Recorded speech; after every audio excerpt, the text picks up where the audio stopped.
नमो भगवते वासुदेवाय। ओम नमो भगवते वासुदेवाय। ओम नमो भगवते वासुदेवाय। ओम नमो भगवते वासुदेवाय। ओम नमो भगवते वासुदेवाय। ओम नमो भगवते वासुदेवाय। ओके, हम लोग पढ़ रहे हैं 3:29:16। मध्यष्णया दर्शन स्पर्श।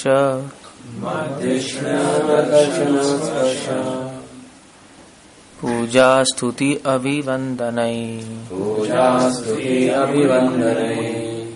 भूतेषु मद्भावनया। सत्वेन संगेन च। मध्यष्णया दर्शन स्पर्श। पूजा स्तुति अभिवादनै। अभिवंदनै। भूतेषु मद्भावनया। सत्वेन संगमेन च। शब्दार्थ एनीवे कोई रिपीट करेगा? मध्यष्णया दर्शन स्पर्श। मध्यष्णया दर्शन स्पर्श। पूजा स्तुति अभिवंदनै। पूजा स्तुति अभिवंदनै। भूतेषु मद्भावनया। भूतेषु मद्भावनया। सत्वेन संगमेन च। सत्वेन संगमेन च। ओके, शब्दार्थ अनुवाद श्रील प्रभुपाद द्वारा। मत मेरी, धिष्णया मूर्ति प्रतिमा, दर्शन देखना, स्पर्श छूना, पूजा पूजा करना, स्तुति प्रार्थना, अभिवंदनै नमस्कार या वंदना द्वारा। नमस्कार या वंदना द्वारा। भूतेषु समस्त जीवों में। मत मेरा, भावनया विचार से, सत्वेना सतोगुण से, असंगमेना विरक्ति से, च तथा। सो हम लोग श्रीमद् भागवतम 29th कैंटो और 3rd canto 29 chapter 16th verse कर रहे हैं। ओके, अनुवाद तात्पर्य श्रील प्रभुपाद द्वारा। भक्त को नियमित रूप से मंदिर में प्रतिमा का दर्शन करना, मेरे चरण कमल स्पर्श करना तथा पूजन सामग्री एवं प्रार्थना अर्पित करना चाहिए। उसे सात्विक भाव से वैराग्य दृष्टि रखनी चाहिए और प्रत्येक जीव को आध्यात्मिक दृष्टि से देखना चाहिए। सो पर्पट मैं नहीं पढ़ रहा हूँ, बहुत लंबा है। प्रभुपाद के पॉइंट्स बता दूंगा मैं। शुरू कर रहा हूँ। ओम अज्ञानातिमिरन्धस्य ज्ञानाञ्जन शलाकया श्रीरुन्मीलितं येन तस्मै श्री गुरवे नमः। सो यहाँ पर कपिल मुनि अपनी माँ देवाहुति को बोल रहे हैं कि किस तरह एक भक्त को भगवान की भक्ति करनी चाहिए, सेवा करनी चाहिए। और ऑफ कोर्स भगवान की भक्ति करने में दो रास्ते हैं। भक्ति के ही दो रास्ते हैं भक्ति करने के लिए स्पेशली। वो एक पंचरात्रिक विधि है, एक भागवत विधि है। दो विधियां हैं। तो पहली दो लाइनें पंचरात्रिक विधि है और दूसरी दो लाइनें भागवत विधि है। तो ये क्या होता है? पंचरात्रिक विधि मतलब जिसमें भगवान की अर्च विग्रह पूजा होती है। पंचरात्र मतलब कि जो 5 रातों में ज्ञान दिया गया था, किसने? भगवान ने नारद मुनि को दिया। ऐसा भी कहते हैं, कई मतलब है पंचरात्र के। एक मतलब है जो भगवान ने नारद मुनि को 5 रातों में ज्ञान दिया कलयुग के जीवों के लिए। नारद मुनि ने पूछा भी क्या हुआ कलयुग के लोगों को, कुछ तो कर नहीं सकते, मंदा सुमंदा मते हो मंद भाग्यो पदृता, मतलब इतने आलसी हैं, दिमाग नहीं है, हजार प्रॉब्लम से घिरे पड़े हैं, आपको कैसे प्राप्त करेंगे। तो भगवान ने कहा ठीक है, नारद मुनि को 5 रात बिठा के, 5 रात मतलब 5 दिन हो गए, उनको सिखाया, उनको उपदेश दिया कि किस तरह मेरी पूजा अर्चन वंदन अर्च विग्रह की सेवा करके व्यक्ति मुझे प्राप्त कर सकता है। ये पंचरात्र विधि है, जिसको हमने पिछले श्लोक में क्रिया योग भी देखा था, क्रिया योग भी कहते हैं उसको, या यूं कह लीजिए मंदिर में जो पूजा की जाती है उसको पंचरात्र विधि कहते हैं। मंदिर में भी आपने भगवान की मूर्ति स्थापना की तो उसको मूर्ति ऐसे तो ऐसे हिंदी में तो मूर्ति लिख रहे हैं, धिष्णय का मतलब होता है मूर्ति, प्रतिमा।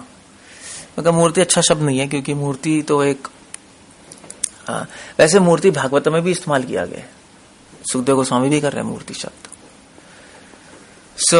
मूर्ति कह लो या प्रतिमा कह लो या अर्च विग्रह कह लो, कि उसके को नियम तो होने चाहिए ना। अगर आपने स्थापना किया मंदिर में, वो सारे नियम पंचरात्र विधि के जो शास्त्र हैं उसमें दिए, उसको कहते हैं पंचरात्र शास्त्र। तो ये जो पंचरात्र के जो शास्त्र हैं, इनको एक और नाम है इनका नाम होता है सात्विक तंत्र। तंत्र नहीं होते, तंत्र शास्त्र, तांत्रिक जो लोग करते हैं। तो तंत्र शास्त्र में भी 2 तरीके के शास्त्र हैं, एक है सात्विक, एक है तामसिक।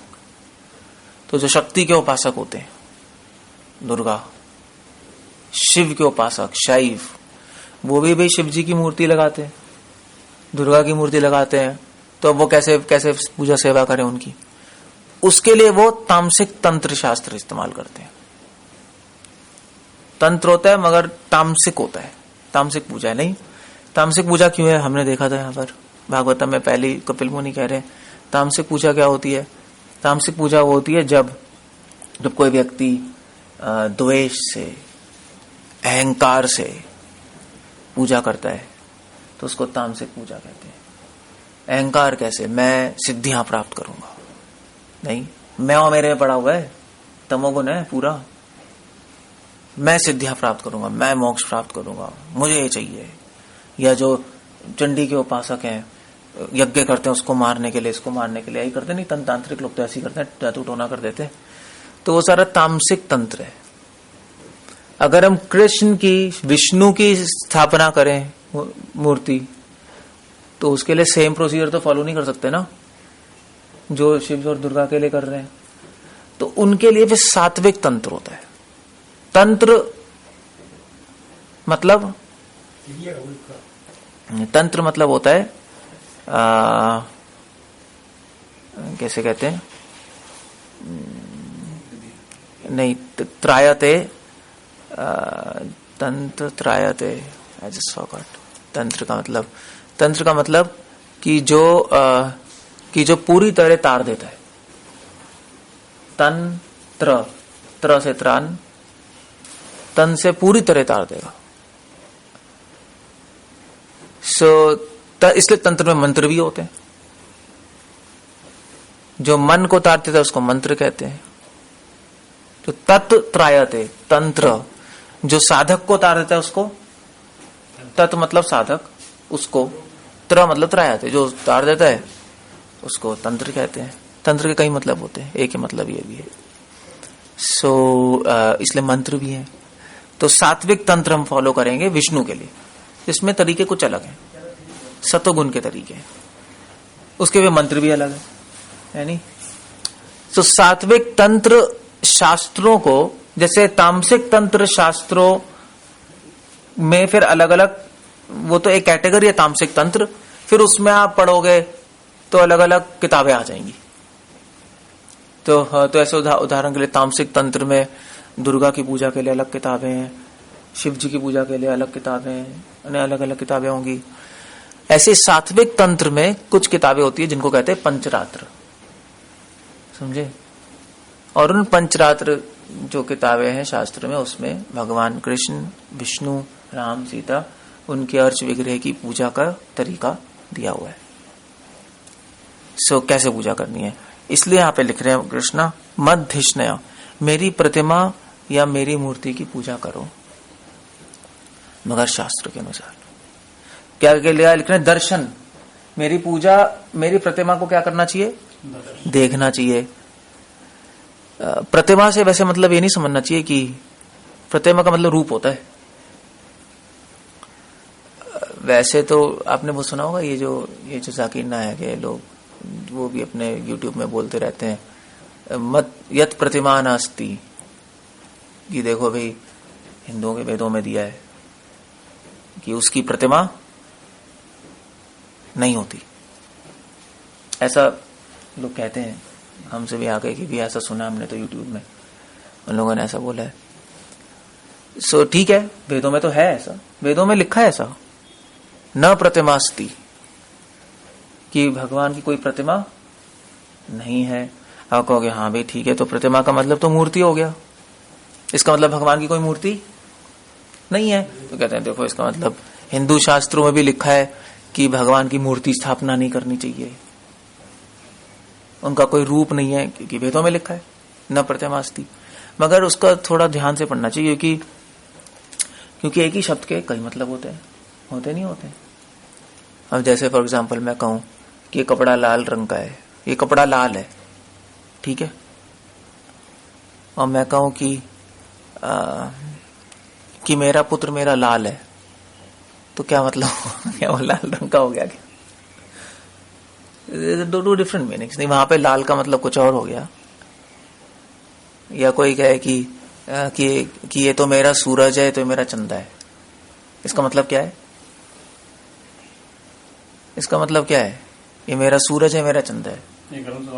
मतलब हमें समझ आ गया कि ये एक माँ अपने बच्चे को बोल रही है मेरा सूरज है। ये अपने पता लग गया, इस स्टेटमेंट में हमें बताने की ये भी जरूरत नहीं है कि एक माँ अपने बच्चे को बोल रही है, खुद ही पता लग गया ये मेरा सूरज है, मेरा चंदा है। ऐसा तो आपके दिमाग में नहीं आया सुन के कि कोई लड़की बोल रही है कि मेरा टॉय है, दो सूरज चंदा, या उस सूरज चंद्रमा को ऑटोमेटिकली कैन अंडरस्टैंड, है नहीं? क्यों समझ सकते हो? क्योंकि आपने देखा हुआ है समाज में, नहीं कब बहुत बार देखा हुआ है, इसलिए आपको इमीडिएटली समझ आ गया यहाँ पे मतलब ये है। तो उसी प्रकार जब वेदों में कहा न प्रतिमा अस्ति, जो वेद पढ़ने वाले हैं उनको अपने आप समझ आ जाएगा कि यहाँ पे प्रतिमा का मतलब क्या है। जब आप पूरा पढ़ोगे ना उसको, सुख को, तो वहां पे जब न प्रतिमास्ति आता है तो उस श्लोक में उसके पहले आता है कि उन भगवान के ना ऊपर कुछ है, ना नीचे कुछ है, ना बाहर कुछ है, ना अंदर कुछ है, न प्रतिमास्ति, उसकी प्रतिमा नहीं है। सो जब वेद पढ़ने वाले पढ़ते हैं उनको समझ आता है यहाँ पे प्रतिमा का मतलब रूप नहीं है, यहाँ पे प्रतिमा का मतलब है लिमिट्स।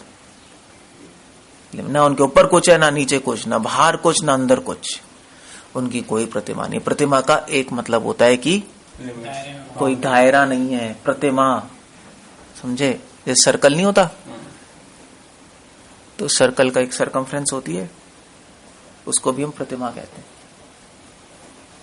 ज्योमेट्री में, ठीक है? तो नहीं है। अब वेद पढ़ने वाले को पता लग जाएगा, जैसे आपको सुन के पता लगे मेरा सूर्य है, मेरा चंदा है, ऐसी न प्रतिमास्ति, वैसी वेद वाला सुनेगा यार इसका तो मतलब ये है कि भगवान की कोई दायरा नहीं है, भगवान की कोई रिस्ट्रिक्शंस नहीं है, कोई लिमिट्स नहीं है, अनंत है। सिंपल हो गया, नहीं हो गया? सो हर शब्द का हर मतलब नहीं निकाल सकते आप, कोई भी लाइन उठा के वहां पे कोई मतलब डाल दिया, ऐसे नहीं होता। तो इसलिए जब यहाँ पे कह रहे हैं, यहाँ पे तो खैर भगवान कह रहे हैं कि मेरी प्रतिमा का दर्शन करना चाहिए। यहाँ पे प्रतिमा का मतलब क्या हुआ? यहाँ पे मतलब हो गया अर्ज वगैरह दर्शन। अब यहाँ पे मतलब तो प्रतिमा का ही नहीं निकालोगे ना, लिमिट्स, मेरी लिमिट्स का दर्शन करना चाहिए, कोई मतलब ही नहीं है। समझ गए? नहीं समझ गए? तो इसलिए कृष्ण कह रहे हैं मध्यष्णया दर्शना, कि मेरी प्रतिमा का दर्शन करें और स्पर्श करें, स्पर्श छुएं। अब दर्शन के लिए तो आप कैसे भी दर्शन, अब दर्शन के लिए भी कोई नियम चाहिए, नहीं चाहिए, नहीं चाहिए, ऐसे आगे खड़े थोड़े ना हो जाओगे। हाँ, आजकल के लोग ऐसे करते हैं, खड़े होके बस। आजकल तो झुकते भी नहीं, आजकल झुकते भी नहीं, पहले तो चलो झुकते भी थे। मैंने देखा है यहाँ पे जो जॉगिंग करने आते हैं मॉर्निंग वॉक के लिए, इतनी दूर से बस झुकेगा भी नहीं, बस चलते चलते चला जाएगा, बस कुछ नहीं, absolutely nothing, this is nonsense.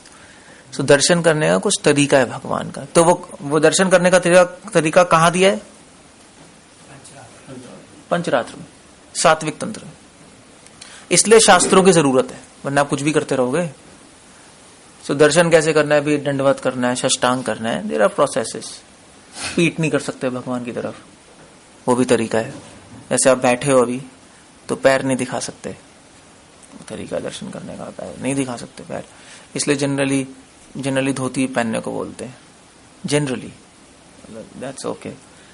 आप बैठ सकते हो, ऐसे आप बैठे हुए तो बिल्कुल ही अपराध है, ये 100% अपराध है, आपके पैर दिखाई दे रहे हैं।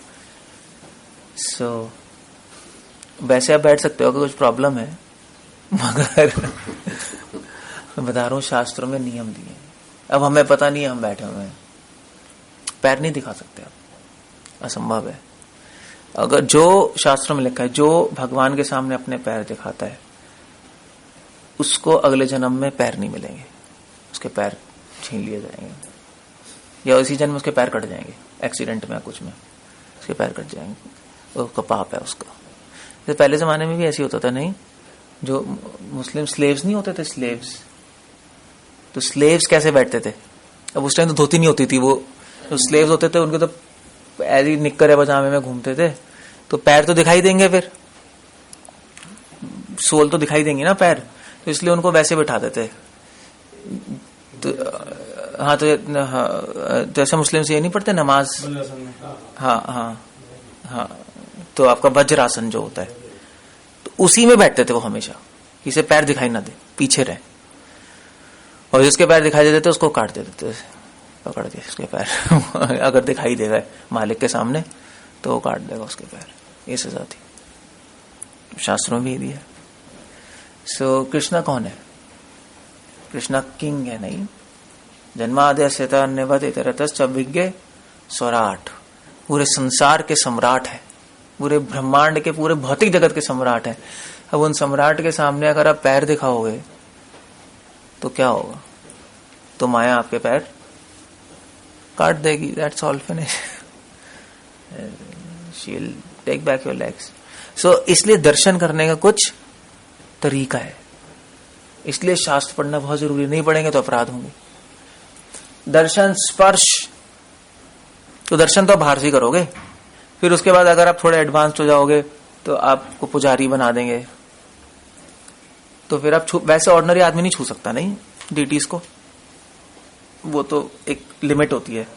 एक्सेप्ट अगर आप पंढरपुर जाओगे वहां पे छू सकते हो, विठल जी, पंढरपुर पता है ना, विठल जी, विठल भगवान की मूर्ति है, विठल मतलब कृष्ण ऐसे खड़े हैं, तो वहां पे सब भगवान को छू गया, आलिंगन भी कर सकते हैं, बड़ा अच्छा, मैंने भी किया था, वहां लाइन में आते हैं, आलिंगन कराते हैं वहां, क्योंकि वहां पे भगवान बहुत कृपालु है, सबकी ऐसे ऐसे खड़े हुए हैं, तो प्रतीक्षा कर रहे हैं सब भक्तों की, ये कब मेरे भक्त आएंगे, तो इसलिए वहां पे उनका उनका उनका मूड ऐसा है कि अलाउ कर देते हैं, आप आलिंगन कर सकते हो। गए हो पंढरपुर, गए कोई?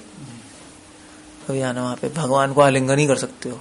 स्वयं कृष्णा अपने भक्त पुंडलिक था, मतलब काफी समय की बात है, उसके घर आए थे उसकी भक्ति देखकर, और वहीं पे प्रतीक्षा करते करा, थोड़ी बात पुंडलिक ने कहा भगवान प्रतीक्षा कीजिए, मैं आ रहा हूं, और प्रतीक जैसी वो आए, वो स्वयं भगवान क्या बन गए? प्रतिमा, मूर्ति बन गए वहीं पर। तो ये स्वयं प्रकट मूर्ति, स्वयं कृष्ण ही है जो मूर्ति बन गए, और उसको आप आलिंगन कर सकते हो, देख लो। सो दर्शन के कुछ नियम है, और अगर थोड़े एडवांस हो जाओगे तो पुजारी बन जाओगे तो स्पर्श कर सकते हो, छू सकते हो।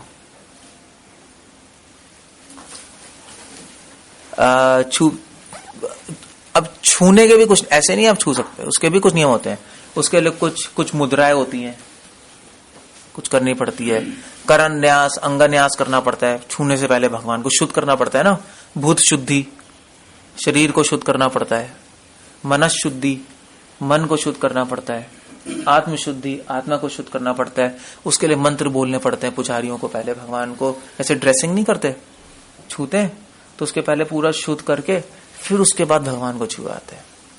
ऐसे पंडितों की तरह नहीं जो ये मंदिर है, इधर उधर आपके नॉर्थ इंडिया में मंदिर आ गए, वो तो छूते ही नहीं, छूने की जरूरत ही नहीं, ना नहलाना है ना कपड़े चेंज करने हैं, 1 महीने में एक बार उनको ध्यान आएगा। उनके लिए तो टॉयज हैं भगवान। और छू भी लेते हैं तो कभी भी जाके कभी भी छू लिया। भगवान की पंचरात्र टेक्स्ट में जहां पे असली में पूजा, सही में पूजा होती है, वो ऐसे नहीं छू सकते। यह प्रोसेस से दर्शन, स्पर्शन, पूजा, और फिर स्पर्श क्या पूजा होगी नहीं, पुजारी जब स्पर्श करेगा पुजारी, पूजा होगी। पूजा की तो अपनी विधि है। तो भगवान की पूजा करने के लिए षोडशोपचार होता है, मतलब 16 आइटम्स होते हैं भगवान की आरती में, जो प्रॉपर आरती होती है 16 आइटम्स।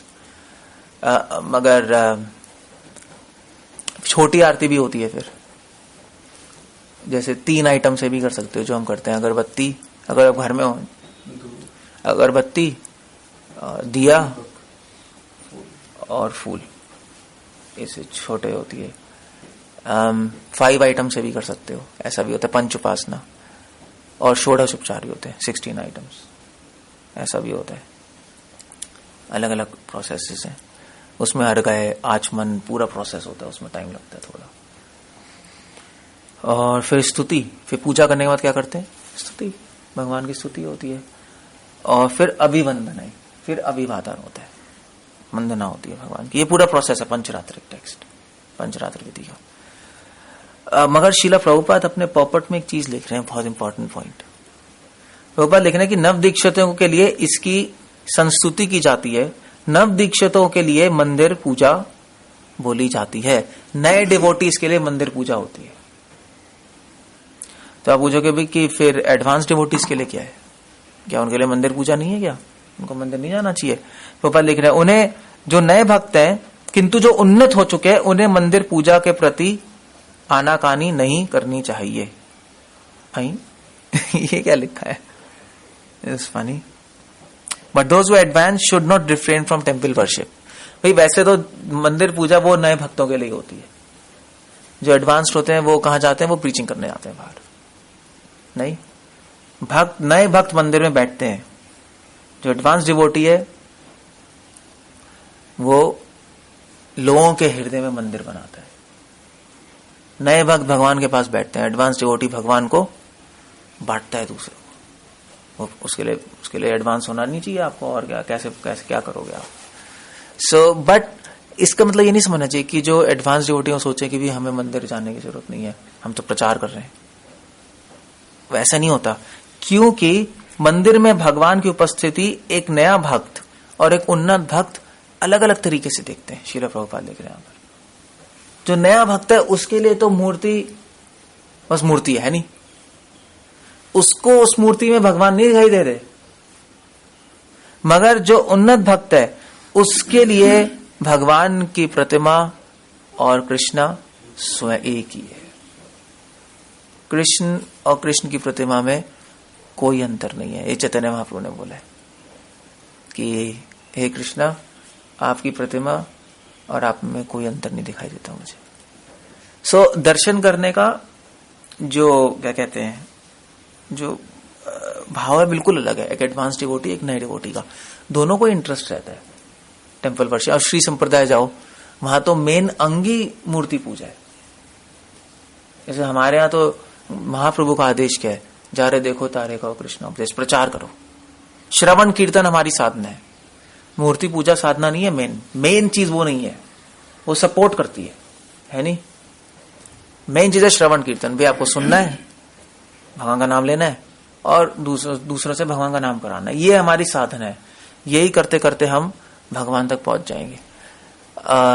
और मूर्ति पूजा मदद करती है हमारी, क्योंकि हम भगवान के दर्शन करते हैं, सुबह सुबह आरती करते हैं, जैसे अभी बैठे हैं, तो मन तो हमारा कीर्तन में और भाव आते हैं नहीं, उसको सपोर्ट करता है।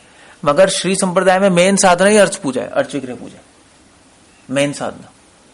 वहां पे टीटी वर्शिप ही मेन चीज है। सब लोग यही करते हैं और धीरे धीरे उससे भगवान को प्राप्त कर लेते हैं। तो श्रील प्रभुपाद कह रहे हैं कि तो हमारे संप्रदाय में ऐसा नहीं है कि हम डीटी वर्शिप को कम रखते हैं, ऐसा नहीं रखते। एक एडवांस डिवोटी को दोनों में इंटरेस्ट है, भगवान की मूर्ति पूजा में भी और प्रचार में भी, मगर उसको ये पता है कि भगवान की जो अर्च विग्रह पूजा है वो भगवान के प्रचार के लिए केवल सपोर्ट है।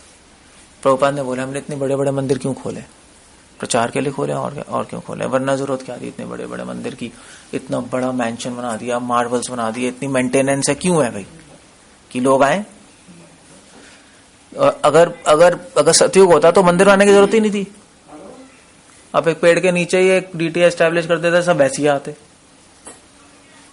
वो तो खैर भी आ जाते हैं मगर अभी अलग अलग भाव से आते हैं। बट फिर तो उसकी भी जरूरत नहीं थी, संतों के पास आते ही थे लोग सुनने के लिए। मंदिर हमने इसलिए बनाया है कि लोग मंदिर में सिर्फ मूर्ति के लिए नहीं आए, संतों से सुनने आए, साधुओं से सुनने। क्योंकि मंदिर में हैबिट है आने की, तो वहां पे साधुओं से श्रवण कर लेंगे। वो मंदिर श्रवण कीर्तन का सपोर्ट है और कुछ नहीं है। नहीं तो आएंगे तो क्लास सुनेंगे। इसलिए प्रभुपाद ने कहा था कि मंदिर में 24 घंटे कीर्तन होना चाहिए और 24 घंटे क्लास होनी चाहिए, कहीं ना कहीं प्रवचन होता रहे, लोगों को पूरी अपॉर्चुनिटी मिले भगवान का नाम सुनने की, कथा सुनने की। अगर मंदिर में नहीं हो रहा है कीर्तन और क्लास तो फिर तो क्या है, वेस्ट ही है। फिर क्या चल रहा है, फिर आपने इतना बड़ा स्ट्रक्चर बना दिया, उसकी मेंटेनेंस करते जा रहे हो, भगवान है फिर क्या, फिर तो व्हाट्स द पॉइंट। नहीं तो इसलिए यहां पे कह रहे हैं कि जो एडवांस डिवोटी होते हैं वो मंदिर को एक अलग दृष्टिकोण से देखते हैं। जो नए भक्त हैं वो बिल्कुल अलग दृष्टिकोण से देखते हैं। नए भक्त तो मंदिर को इस तरह देखते हैं कि हाँ भाई ठीक है, हमें मंदिर जाना चाहिए और अच्छा है। और नए भक्त भगवान को केवल मंदिर में देखते हैं, मंदिर के बाहर नहीं देख पाते। मगर जो एडवांस डिवोटी है वो मंदिर में भी देखता है और बाहर भी देखता है। इसलिए दूसरी लाइन बोली है, भूतेषु मद भावनया। भूतेषु मतलब हर प्राणी में भी देख सकता है वो भगवान को। भाई शरीर भी तो मंदिर ही है, भगवान का मंदिर भी है और व्याधि मंदिर भी है, बीमारियों का मंदिर भी है। ये भी आयुर्वेद में लिखा है, दोनों ही है। मगर है परमात्मा है तो वो भगवान को हर प्राणी में देख लेगा। सो उसके लिए भगवान ऑल्टर में भी है और सबके हृदय में भी है नहीं। तो उसके लिए वो एक नया भक्त, उसके लिए भाई वो अलग है, भगवान अलग है। मगर एक पुराने डिवोटी के लिए नहीं है, वो तो हर जगह भगवान को देख रहा है। ये एडवांस डिवोटी की दृष्टि है। सर्वत्र मम दर्शन, सब जगह मुझे देखता है, मूर्ति में भी, हर प्राणी में भी, हर कण कण में देख सकता है। तभी तो एडवांस्ड है वो, और क्या, तभी तो उत्तम भक्त है। मगर एक नया डिवोटी नहीं, नया डिवोटी है सिर्फ भगवान में देखेगा, दूसरे प्राणी तो छोड़ो, वैष्णव में भी नहीं देखता वो तो। बिल्कुल नया डिवोटी, उसको तो गड़बड़ी है। भगवान को ज्यादा इंपॉर्टेंस देगा और डिवोटीज को कम देता है। और जो नॉन डिवोटीज है उनको तो चलो छोड़ ही दो, नया डिवोटी उनको तो मतलब ही नहीं है। मगर जो एडवांस डिवोटी वो ऐसे नहीं करता। उसके लिए गीता में क्या श्लोक है? हाँ, ये वो भी है, उमाम पश्यति सर्वत्र सर्वम चोयमयि पश्यति विद्या विनय संपन्ने ब्राह्मणे कवि अस्थिनी शुनि च वश पाके च पंडिता समादर्शन। ये पंडित है जो ब्राह्मण, गाय, चंडाल सब में भगवान को देख सकता है। ये दृष्टि उत्तम भक्त की है, इसलिए दोनों मिला रहे हैं। दूसरी लाइन है भूतेषु मद भावनया। मेरी भावना हर जीव में रखता है वो। केवल मेरी भावना प्रतिमा में नहीं रख रहा, केवल प्रतिमा में नहीं देख रहा मुझे, हर जीव में मुझे देख रहा है। इसलिए भूतेषु मद भावनया। केवल प्रतिमा को ये नहीं समझ रहा कि कृष्ण है, हर चीज को भगवान की समझ रहा है प्रॉपर्टी। मेरी भावना को अपनी आंखों में रख के फिर संसार को देख रहा है। इसलिए लिख रहे हैं भूतेषु मद भावनया।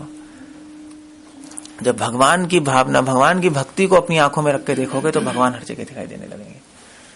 इसका मतलब ये नहीं है कि हमें कुछ गप दिखाई दे रही है, नहीं, ऐसा नहीं है। जैसे एक प्रेमिका को हर जगह क्या दिखाई देती है? प्रेमिका। अबे थोड़े ना कि असली में है वो तो उसकी कल्पना है।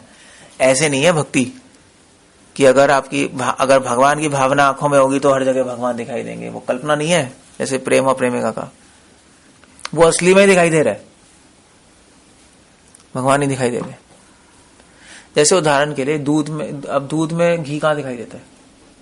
दिखाई देता है, मगर जब मथोगे तो बाहर आ जाएगा।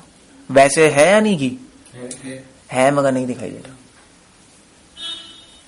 तो ऐसे ही अभी भगवान हर जगह है मगर दिखाई नहीं दे रहे। जब अपने हृदय को मथ दोगे भक्ति से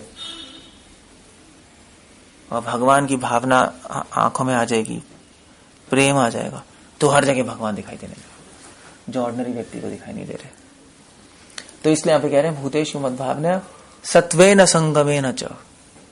ये भागवत विधि है। मूर्ति पूजा के साथ डिवोटी ये भी करता है। सत्वेना का मतलब होता है दो चीजें जरूर करेगा वो।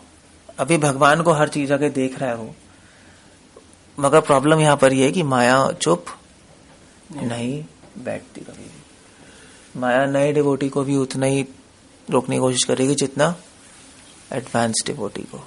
जब एडवांस डिवोटी को रोकने की कोशिश करेगी तो नया डिवोटी तो कुछ भी नहीं है, उसके तो पीछे पड़ी रहती है माया। नहीं, अलग अलग रूपों में। तो क्या करता है वो डिवोटी? तो प्रभुपाद यहां पे लिख रहे हैं कि सत्वेना का मतलब है धैर्य। केयरफुल रहना पड़ेगा। नहीं, माया पीछे पड़ गई है, माया कोशिश करेगी कि इसकी दृष्टि नष्ट कर दूं। अगर इसको हर जगह भगवान दिखाई देने लगे तो परफेक्ट हो गया, तो मुक्त हो गया, जीवन मुक्त। तो इसको किसी तरह गिराना है, तो इसलिए वो कोशिश करेगी। तो डिवोटी केयरफुल होता है। डिवोटी दो चीज करता है, सत्वेना और संगमेना। एक तो धैर्य रखता है, धैर्य पूर्वक भक्ति करनी चाहिए। धैर्य का मतलब है कि अगर 1000 मुश्किलें भी आए तब भी वो नहीं छोड़ता, ये होता है धैर्य। चाहे 1000 रुकावटें आ जाए, डिवोटी भक्ति नहीं छोड़ेगा। धैर्य का मतलब है चाहे लक्ष्य तक आप पहुंच नहीं रहे हो इमीडिएटली, फिर भी भक्ति नहीं छोड़ता, वो चलता रहता है। जैसे समुद्र में शिप नहीं होता भाई, 3 महीने लगेंगे अभी अमेरिका पहुंचने में, आपको 1 महीना लगेगा, शिप में जाओगे तो ठीक है कैप्टन, और उसमें भी तूफान भी आ रहा है, ये भी आ रहा है, बट फिर भी कैप्टन धैर्य रख के चलाता रहता है। नहीं, और धैर्य रख के अपने शिप को कंट्रोल करके 1 महीने में पहुंचा ही देता है। नहीं, यही होता है, नहीं होता है। ऐसे ही इस भव सागर में हमें धैर्य रखना चाहिए, क्योंकि कई तूफान आएंगे, वो भी आएंगे।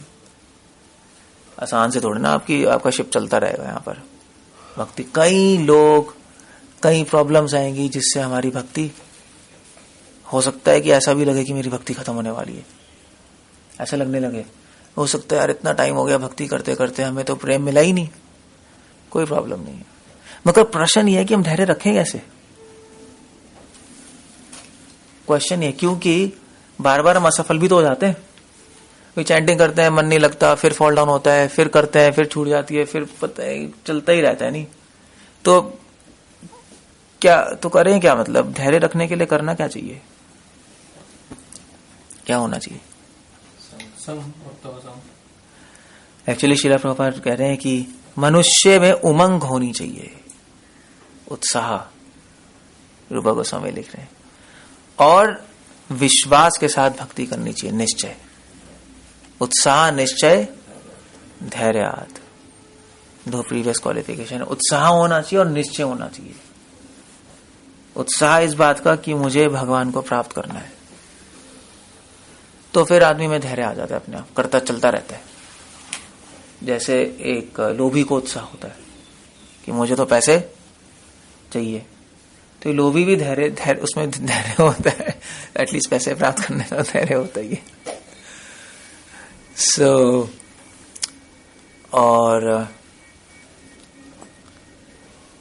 और निश्चय,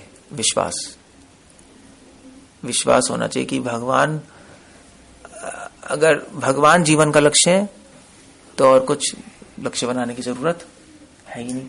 अब ये कैसे आएगा? ये संग से आएगा, और कोई तरीका नहीं। अच्छे संग से ही उत्साह धैर्य आता है, वरना नहीं आ सकते। किताबों से उत्साह और निश्चय कभी नहीं आ सकता। ये तो भी उत्साह तो जीवित व्यक्ति से ही आएगा। उत्साह तो जीवन का लक्षण है नहीं? तो जो भक्त शास्त्रों का पालन कर रहे हैं उनके साथ संग करने से आपको उत्साह आ जाएगा, और कोई तरीका नहीं। इसलिए अगर आप भक्तों का संग नहीं करोगे ना, आपको सारी इंफॉर्मेशन तो आ जाएगी मगर भक्ति छूट जाएगी, क्योंकि धैर्य खत्म हो गया, क्योंकि उत्साह नहीं है, निश्चय नहीं है, धीरे धीरे धैर्य खत्म हो जाएगा और हम भक्ति से गिर जाएंगे। और इससे प्रभुपाद ये भी बता रहे हैं कि यहाँ पे बता रहे हैं कि ऐसे भक्तों का संग करना चाहिए। प्रभुपाद कह रहे हैं कि जिसकी कृष्ण भक्ति विकसित नहीं हुई, अतः हमें उनकी संगति छोड़ देनी चाहिए। श्री वैष्णव चक्री ठाकुर कहते हैं कि वैष्णव होते हुए भी यदि किसी का चरित्र अच्छा ना हो तो उसकी संगति से बचना चाहिए, भले ही वैष्णव के रूप में वह पूजित क्यों ना हो। देख रहे हो आप, ये भी बहुत इंपॉर्टेंट है। असंगेना, तो धैर्य रखना चाहिए और गलत संग छोड़ देना चाहिए। गलत संग मतलब भाई वो क्या है, कौन सा है, कृष्ण भक्त असत्संग त्याग ही वैष्णवाचार। असत्संग छोड़ दो। क्या असत्संग है? स्त्री संगी एक असाधु कृष्ण भक्तार। दो असत्संग तो बहुत ही गंदे हैं। एक तो स्त्री संगी है, तो स्त्रियों के बारे में सोचते रहते हैं, चर्चा करते रहते हैं। अगर आपने वो असत्संग कर लिया तो मन लगेगा ही नहीं भगवान में। स्त्री घूमेगी और क्या होगा, काम वासना घूमेगी और क्या होगा, वो तो फिर गड़बड़ हो जाएगी। वो सत्संग नहीं करना चाहिए। आज की एज में अगर उसको ट्रांसलेट करें तो इंटरनेट मत जाओ, क्योंकि सारी स्त्रियां तो इंटरनेट में ही है, अब कहीं जाने की जरूरत थोड़े ना। सो वो सत्संग नहीं करना चाहिए। स्त्री संगी एक असाधु, इंटरनेट एक असाधु। आजकल की में ऐसे ट्रांसलेट कर सकते हो आप। इंटरनेट एक असाधु, एक वो असाधु है जो साधु लगता नहीं मगर है, कृष्ण भक्तार। और दूसरा है जो कृष्ण भक्त है, नॉन डिवोटीज है। अगर उसको ट्रांसलेट करो आज की भाषा में तो हमारे रिश्तेदार, क्योंकि सभी नॉन डिवोटी हैं। तो अगर इस श्लोक को अगर आज के कॉन्टेक्स्ट में देखो तो यही होगा, इंटरनेट एक असाधु, रिश्तेदार आर। असत्संग त्याग ही वैष्णवाचार। It's difficult. अपने हमारे जो आसपास लोग हैं वही तो भक्त हैं जो हमने अपना जाल बना लिया है। नहीं, हमारे दोस्त सभी तो भक्त हैं आज की सोसाइटी में, और क्या है। तो क्या संग मत करो। संग मत करो मतलब कि उतना ही उनको यूज करो जितना जरूरी है। इंटरनेट पे ऐसा नहीं, हम नहीं चाहते ओके ईमेल देके आ जाओ बाहर, ज्यादा घूमो मत उसमें। ऐसे नहीं, रिश्तेदारों से और दोस्तों से बात नहीं करते, मगर जो नीडफुल है बात करो, ठीक है, जरूरी है, ठीक है, दैट्स ओके, गुड बाय। असली दोस्त कौन है? वैष्णव। असली रिश्तेदार कौन है? वैष्णव। उनसे संग करो, ज्यादा अच्छा है। तो असंग छोड़ो। मगर प्रभुपाद यहां पे लिख रहे हैं ऐसे वैष्णवों से भी बचो जिनका चरित्र अच्छा नहीं है। That's very important. वैष्णव पूजे हैं मगर हर वैष्णव के साथ आप संग नहीं कर सकते। That's very important. जैसे प्रभुपाद यहां पे लिख भी रहे हैं, भाई हर जीव में परमात्मा है नहीं। अब एक एडवांस डिवोटी तो हर जीव में परमात्मा देख रहे हैं, तो क्या हर एक को आलिंगन कर लेगा? क्या कर लेगा? क्या तो क्या जो तो सांप भी परमात्मा है उसको आलिंगन कर लेगा क्या? वो तो काट लेगा। वो नहीं कर सकता, क्योंकि आफ्टर ऑल वो क्या है तो सांप ही ना। तो परमार्थिक दृष्टि से वो हर एक में परमात्मा देख रहे हैं, मगर व्यवहारिक दृष्टि से उसको अंतर रखना पड़ेगा। दो दृष्टियां है ना। परमार्थिक दृष्टि से वो देख रहा है हर एक में आत्मा है, हर एक में परमात्मा है, नो प्रॉब्लम। हर प्राणी पूज्य, मगर व्यवहारिक दृष्टि से तो अलग रहना पड़ेगा, क्योंकि हमें तो पता है कि उसमें परमात्मा है, वो पूजनीय है, मगर उसको थोड़ा ना पता है कि हम भक्त हैं। वो तो काट लेगा। अगर उसको भी पता होता तो ठीक है, मगर उसको नहीं पता, प्रॉब्लम है, इसलिए उसे दूर रहना पड़ेगा, है नहीं। ये व्यवहारिक दृष्टि है नहीं है। मगर एक वैष्णव के साथ आप आलिंगन कर सकते हो, क्योंकि उसके हृदय, वैष्णव के हृदय में परमात्मा है, मगर वैष्णव को यह भी पता है कि आपके हृदय में भी परमात्मा है। तो फिर आप ठीक है, आप प्रणाम कर सकते हो, जो भी कर सकते हो, मगर ऐसे जानवरों के हाथ नहीं कर सकते। सो एक व्यवहारिक दृष्टि होती है, एक परमार्थिक दृष्टि, दोनों को मिक्स नहीं कर सकते। ये नहीं कह सकते सब में परमात्मा देखो, सबको समान देखो। तो पंडिता समादर्शिना वो परमार्थिक दृष्टि है। ऐसे चैतन्य महाप्रभु ने प्रतापरुद्र से मिलना मना कर दिया था। राजा थे वो प्रतापरुद्र, उन्होंने कहा मैं नहीं मिल रहा, राजा है, राजा तो हमेशा भोग में पड़े रहते हैं। तो उन्होंने कहा भी आपके डिवोटी भी हैं, ये तो मतलब आप मिल लीजिए। उन्होंने कहा फिर भी ये राजा है, मैं नहीं मिलूंगा। ये राजा हमेशा भोग में रहता है, स्त्रियों से, धन से घिरा रहता है, तो अच्छा नहीं है सन्यासियों के लिए मिलना। लोग तो निंदा करेंगे, चलो ठीक है मैं मिल लिया, वो भी डिवोटी है, लोग तो निंदा करेंगे कि सन्यासी एक राजा से मिल रहा है। पहले जमाने में बहुत ज्यादा बड़ी बात हो जाती, निंदा करते थे, ये विषयी लोगों के हाथ क्या कर रहे हैं सन्यासी लोग। उन्होंने कहा मैं नहीं मिल रहा। ऐसी तो ऐसी चैतन्य महाप्रभु के वक्त एक छोटा बच्चा, सुंदर बच्चा चैतन्य महाप्रभु से मिलने आता था, और उसकी माँ थी विधवा। तो डिवोटीज ने कहा महाप्रभु आप इससे क्यों मिल रहे हैं, क्योंकि लोग तो निंदा करेंगे, इसकी माँ विधवा को चक्कर चल रहा है आपके और उसमें। अब वो तो कहते हैं भगवान है, बट लोगों क्या पता कि वो भगवान है, लोग तो कुछ भी बोलते रहेंगे। सो इसलिए व्यवहारिक दृष्टि से हमें सब सोचना पड़ता है, दैट्स वेरी इंपॉर्टेंट। इसीलिए असंगमेना, असंग, हमें बहुत ध्यान से संग करना चाहिए। किसका संग करें किसका नहीं करें। उन वैष्णव के साथ भी संग मत करो जिनका चरित्र अच्छा नहीं है। हर आदमी का संग नहीं कर सकते कि भी ये भी डिवोटी है, इनका संग क्यों ना करे। हमारा बुद्धि होनी चाहिए, क्यों करे संग। संग उसी भक्त से करना चाहिए जिसमें 4 गुण है। क्या गुण है? जिसको शास्त्रों का ज्ञान है, जिसको जो शास्त्रों के ज्ञान है, और दूसरे अगर कोई पूछे क्वेश्चंस तो उनके क्वेश्चन सॉल्व कर सकता है शास्त्रों के आधार पे, दूसरों के संशय सॉल्व कर सकता है, और खुद फॉलो कर रहा है, जो बोल रहा है वो आचरण में, जो आचरण में वही बोल रहा है नहीं।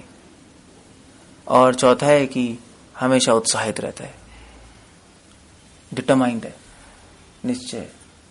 ऐसे भक्त का संग करो, अदरवाइज क्यों करना है। अदरवाइज ठीक है, रिस्पेक्ट कर सकते हो आप, रिस्पेक्ट जरूर करनी चाहिए हर वैष्णव की। हाँ, वैष्णव की निंदा तो नहीं कर सकते, ना आगे ना पीछे से, केयरफुल होना चाहिए।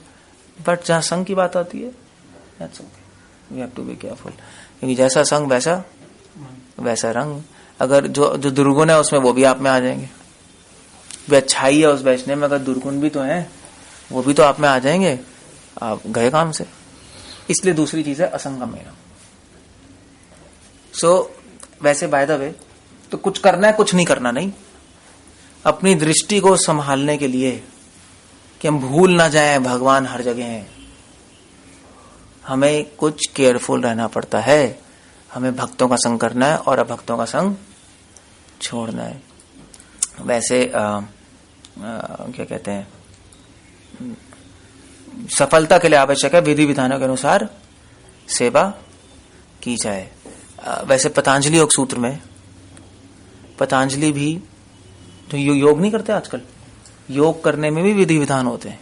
पहले यम और नियम, और कई आचार्य इन विधि विधानों को हमारे भागवत में कोट कर रहे हैं पतंजलि के, क्योंकि सेंस बनती है।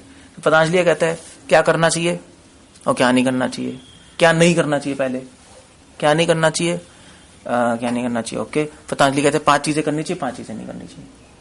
अगर योग में सफलता चाहिए तो 5 चीजें करो, 5 चीजें मत करो। सो क्या करनी चाहिए,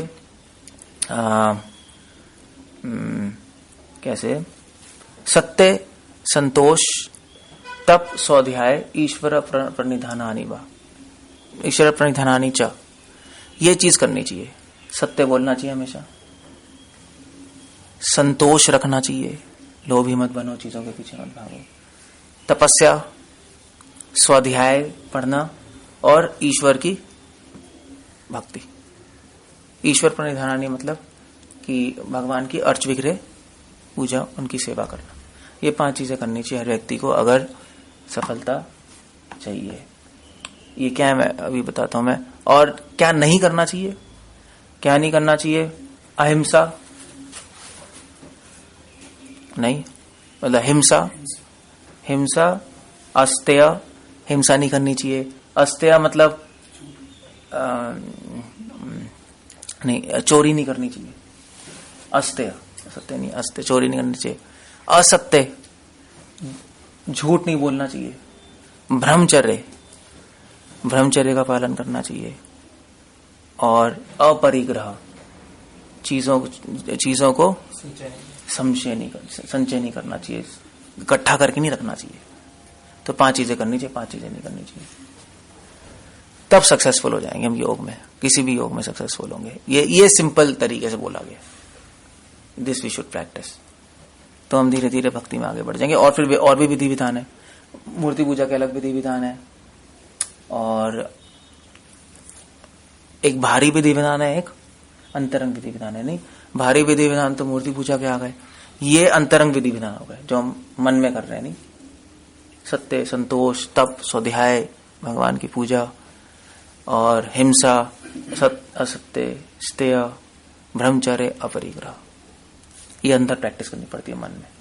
जब ये पूरी तरह विधि विधान बाहर के और अंतरंग और बहिरंग विधि विधान हम अच्छी तरह फॉलो करोगे तो भगवान से प्रेम हो जाएगा।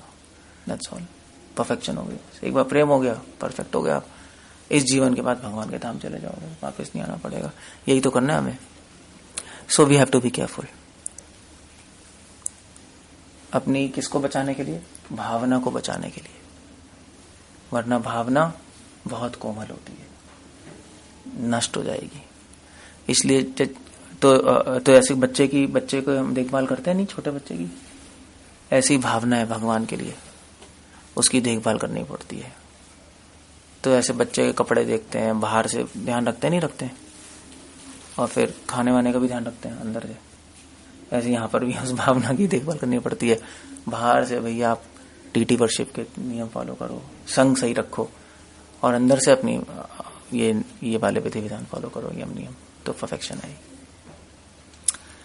हरे कृष्णा। कुछ पूछना है, कुछ कहना है? स्टॉप है। It's a good verse. क्या कहना है? क्या कोई क्वेश्चन है? 2916 जैसे पूछिए, आपने बताया पंचरात्र विधि में जो पैर करके इधर, पीठ करके इधर, और दूसरी विधि में जब वो परमात्मा रूप में सबको देखता है तो कहीं ना कहीं तो पैर होंगे। परमात्मा रूप में देख रहे हैं वो तो है ही, मगर ये नियम जो है ये मूर्ति पूजा के लिए, ये परमात्मा के लिए नहीं। मतलब ये जो नियम है सिर्फ मंदिर के लिए। अब आप बाहर रोड पे बैठे हुए थोड़े ना कि आप हमेशा पैर छुपाते रहोगे, उसको हर जगह भगवान दिखाई दे रहे हैं तो थोड़ा ना कि पैर छुपाता रहेगा, हुआ है तो गड़बड़ हो जाएगी। सो ये मंदिर के नियम, ये समझना चाहिए। सड़क पे बैठे तो कैसे भी बैठ सकते हो, हालांकि उसको हर जगह भगवान दिखाई दे रहे हैं, बट कहीं तो पैर रखेगा। अगर वो पैर छुपा के भी रखे धरती में भी तो भगवान है क्या करोगे आप? सो हर नियम को हर जगह नहीं लगा सकते आप, तभी तो शास्त्रों की जरूरत है। अगर शास्त्र नहीं पढ़ेंगे तो कंफ्यूज हो जाएंगे। अगर लॉजिक से नहीं चलेगा सब कुछ, लॉजिक से हर चीज नहीं होती। इसलिए एक बहुत बड़े आचार्य व्यासतीर्थ, तो वो अपने किताब में लिख रहे हैं,